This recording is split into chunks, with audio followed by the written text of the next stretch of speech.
A aprovação do governo Lula caiu, é o que diz um levantamento recente do IPEC.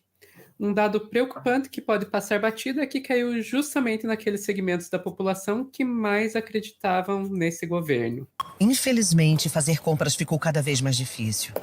Hoje em dia, é só isso que você consegue comprar com R$ 100.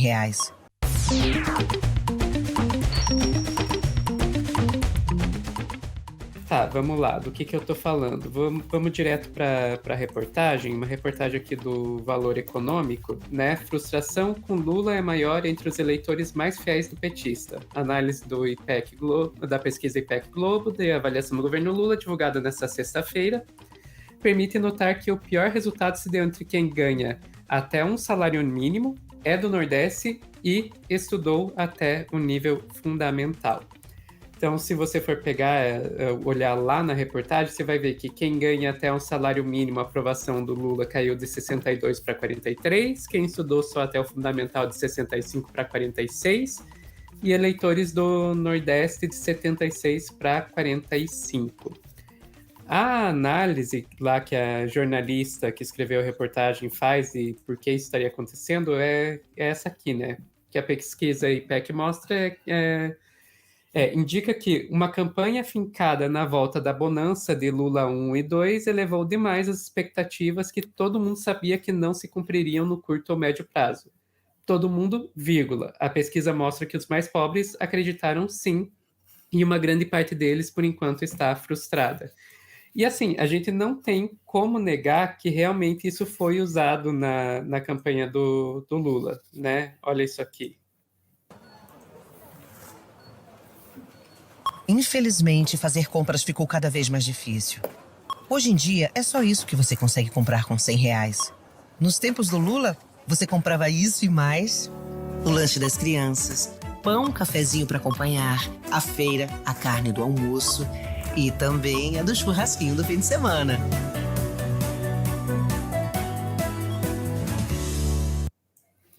Então, basicamente, o que a reportagem está nos dizendo é que, olha, durante o governo, a campanha do Lula prometeu que a gente ia voltar para o Lula 1 e 2, a gente ainda não voltou para o Lula 1 e 2, então aquelas pessoas que votaram acreditando nisso estão diminuindo a sua aprovação do governo. Agora eu quero ouvir aqui o nosso economista, Davi Decache, dizer o que ele pensa disso aí. Olha, Sofia, primeiramente eu queria falar o seguinte: eu tenho criticado bastante algumas iniciativas da equipe econômica. E sabe o motivo da minha crítica? Porque eu quero trabalhar, eu torço, eu me dedico muito para esse ser o melhor governo Lula de todos os tempos. Tem que ser o melhor governo que já teve na história desse país. Sabe por quê? Porque a gente tem uma ameaça fascista. O bolsonarismo, ele não é derrotado só na eleição. Ele tem que ser derrotado diariamente. Então ele tem que ser derrotado ideologicamente. Ele tem que ser derrotado pelas conquistas materiais da classe trabalhadora, do povo mais pobre, que tanto sofre na mão dos neoliberais, que tanto sofreu na mão do Temer e do Bolsonaro. Então, nós precisamos que esse governo dê certo, porque senão o bolsonarismo que está aí, que está cada vez mais forte, embora tenha tido uma derrota eleitoral que está se reconstruindo com base nesse agroespoliador, com base no seu representante na Câmara dos Deputados, que é o Arthur Lira, com base no relator do novo arcabouço fiscal, que é o Cajado. Relator do arcabouço fiscal, que tem muita gente defendendo, ele foi vice-líder do governo Bolsonaro. Muita gente acha que agora ele mudou, que agora ele é preocupado com o social, com o povo, com o governo Lula dê certo. Não achem isso, pessoal. Esses caras não mudam assim. Ele não era um bolsonarista ontem e agora está ajudando o governo Lula. Tá? E, Sofia, qual é a melhor forma de reverter essa situação? É fazer o que fez na campanha. Trabalhar por melhorias radicais nas condições materiais da vida da população. É melhorar radicalmente o serviço público desse povo sofrido. É botar mais dinheiro para ter saúde de qualidade, botar mais dinheiro para ter educação de qualidade, mais creche, mais hospital, mais obra, mais investimento público para gerar emprego, para gerar renda, aumentar o salário mínimo de forma muito mais forte do que foi feito esse ano, sabe? E isso tudo é o que vai dar a sensação de poder te compra, te melhora, te vida melhor, né? Tanto indiretamente, porque você está melhorando serviços, quanto... E a política fiscal não aponta para aí. E esse ano a gente ainda tem algumas questões conjunturais que não passam pelo governo que estão ajudando. Ou seja, nós temos um PIB que cresceu no primeiro trimestre em relação ao trimestre passado. Isso daí tem mais a ver com o crescimento excepcional aí de uma super safra do agro, tá? 80% desse crescimento é explicado pelo agro, então não foi uma iniciativa nossa ainda. A inflação está caindo muito por conta da queda dos combustíveis no mundo. Então a gente teve aí um momento positivo que a gente poderia usar para avançar mais, tá? E apesar da falta de avanços, não estamos usando. Nós não podemos frustrar essa população, que essa população espera muito, sabe? Ela espera muito mais do que a gente imagina. Porque é muito fácil para um economista, para um ministro, achar que manter tudo como estava e aumentar o Bolsa Família em R$150 por criança, deixa 600 mais 150, e faz um desenrola para renegociar a dívida para a família voltar a se endividar, iniciando um novo ciclo de endividamento, ou dar carro para a classe média, isso vai ser suficiente. Não, gente, esse país foi destruído, literalmente. As famílias, pessoas morreram no genocídio da pandemia. O pessoal estava comendo osso. Pô, tá todo mundo uberizado. Eu tenho muito colega que saiu do doutorado e tá dirigindo Uber, uberizado aí, sabe? É uma miséria generalizada.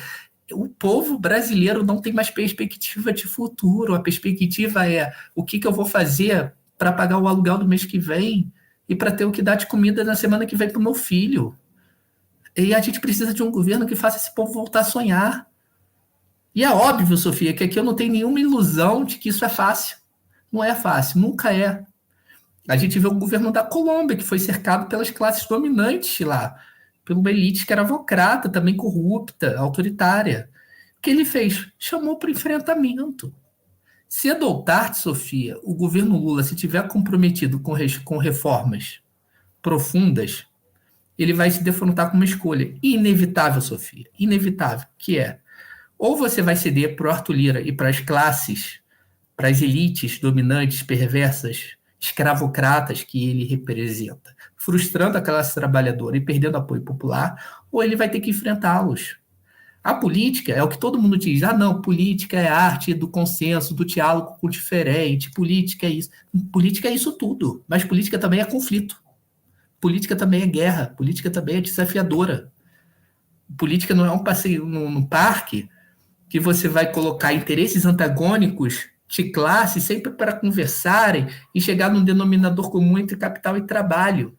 Nós não estamos mais nos anos 2000. Nós temos uma direita muito mais perversa, tanto do sentido econômico quanto de sustentação ideológica, que é perversa.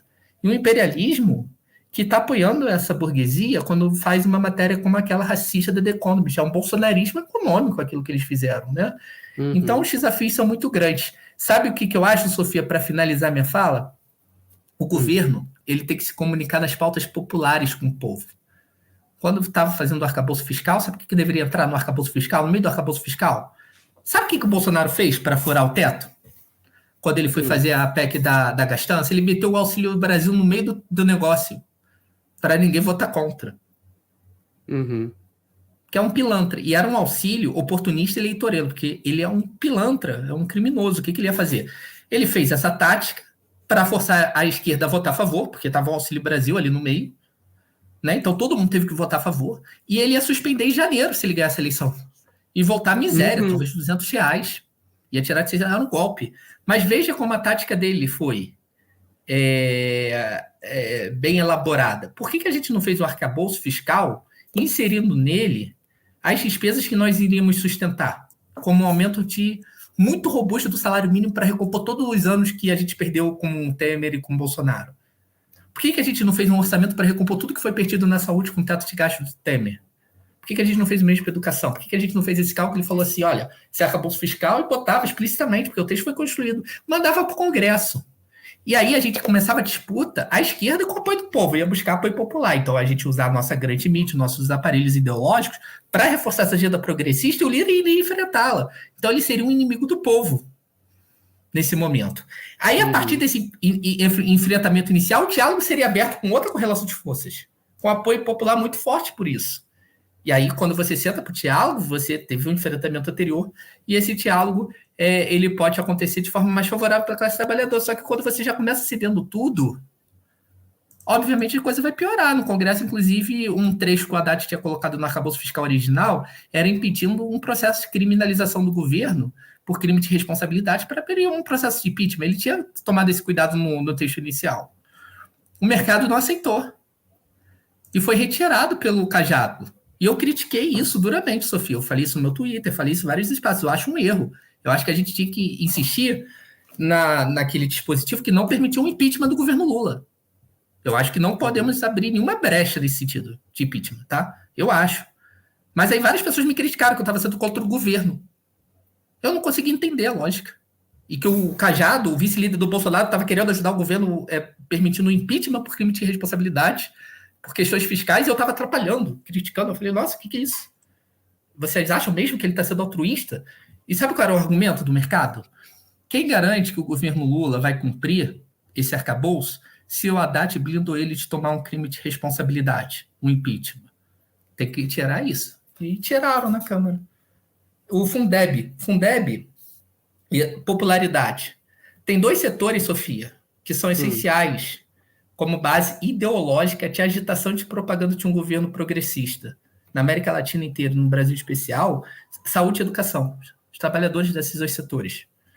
Nós não podemos nem pensar em ameaçar a conquista desses dois setores, em colocar piso da enfermagem e Fundeb dentro disso, de arcabouço.